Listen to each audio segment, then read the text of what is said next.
მონაწილეობისთვის მივიღეთ აქციები, სადაც ახალგაზრდები აქტიურობენ, რამდენიმე დღე ამ პროტესტს ვაკვირდებით. თქვენ ხართ ქართული ოცნების ახალგაზრდული ფრთის წარმომადგენელი პირველ რიგში.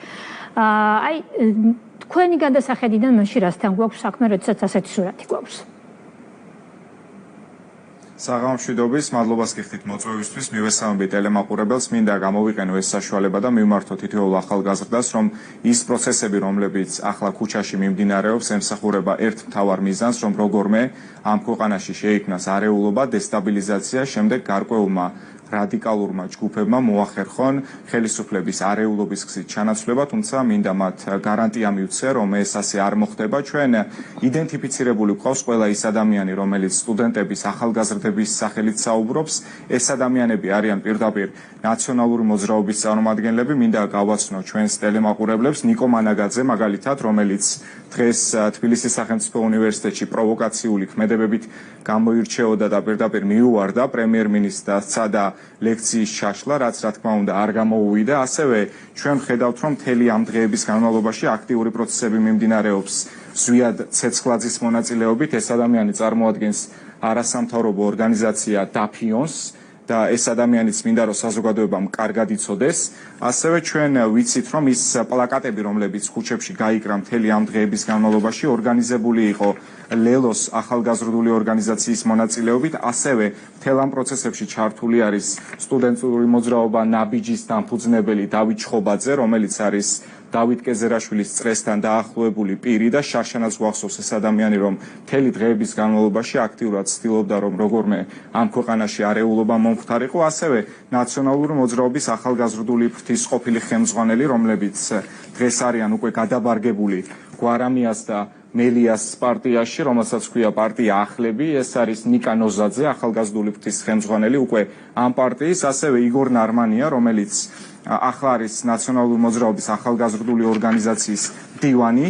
მინდა რომ საზოგადოებამ იცოდეს ამ ადამიანის შესახებაც. ეს არის ის ადამიანი, რომელმაც მაგალითად ნაცმოძრაობის ყრილობაზე წაიკითხა მიშა სააკაშვილის სიტყვა და მიმართა იქ შეკრებილ გასაგებია, ეს ცალკეულ ადამიანებზე გვაქვს საუბარი, მაგრამ ამ ადამიანების გარდა არიან ახალგაზრდები, რომლებიც პროტესტს გადმოხატავენ. მათი აზრი არის დასაფასებელი.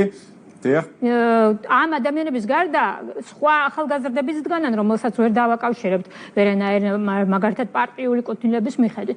ფიქრობთ, რომ ხელისუფლებას საკმარისი კომუნიკაცია ან არასაკმარისი კომუნიკაცია აქვს ამ თაობის წარმომადგენლებთან, რადგან ასეთი სურათი მიიღეთ, რადგან თქვენ ამბობთ, რომ ეს არის ერთგვარი მცდელობა, რომ ახალგაზრდული პროტესტი გამოიყვანონ ქვეყანაში არეულობის მოსაწყობად. მაშინ გამოდის, რომ კომუნიკაციის ნაკლებობა არსებობს ამ თაობასთან, რომ სწორად იყოს ახსნილი თქვენ რასაც ამბობთ ის. ჩვენ საზოგადოებას უნდა უთხრათ სიმართლე. ქართული ოცნების გუნდი 2012 წლის შემდეგ ამბობდა სიმართლეს, საზოგადოებას აწვდიდა ყველა იმ ინფორმაციას, რომელიც ჩვენი ქვეყნის განვითარებისთვის იყო მნიშვნელოვანი.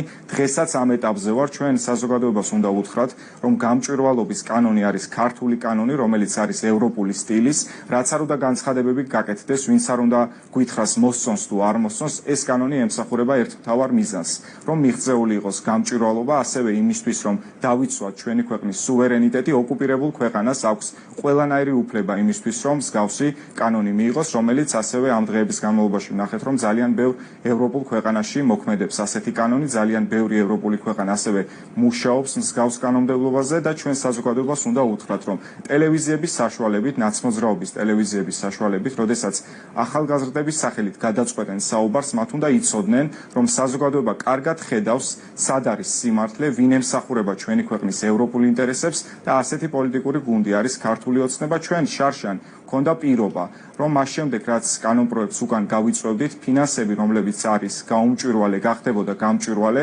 თუმცა ყველამ ერთად ვნახეთ, რომ ეს ფინანსები გახდა კიდევ უფრო გაუმჭვირვალე და გაიზარდა მისი რაოდენობა. ჩვენ გვაქვს ყველანაირი ლეგიტიმური უფლება და აუცილებელიც კი არის, რომ მსგავს კანონპროექტზე საქართველოს პარლამენტმა იმუშაოს და ეს კანონი იყოს მიღებული. რაც შეეხება პროტესტს, მე რა თქმა უნდა არ ვამბობ, რომ ყველა ის ადამიანი, რომელიც აქციაზე დგას, არის ნაცმოძრაობის წარმომადგენელი. უბრალოდ გუშინაც ვნახეთ ფიცის დადების წესი, რაც გააკეთეს, ფაქტობრივად პირდაპირ სარწმუნოება აიღეს და ჩაანაცვლეს ერთობით. კაი, აი სწორედ ჩემი კითხვა ამას ეხებოდა, რა რეაქცია ჰქონდათ თქვენ და რატომ? მინდა მოწოდება აღარ დატოვეს.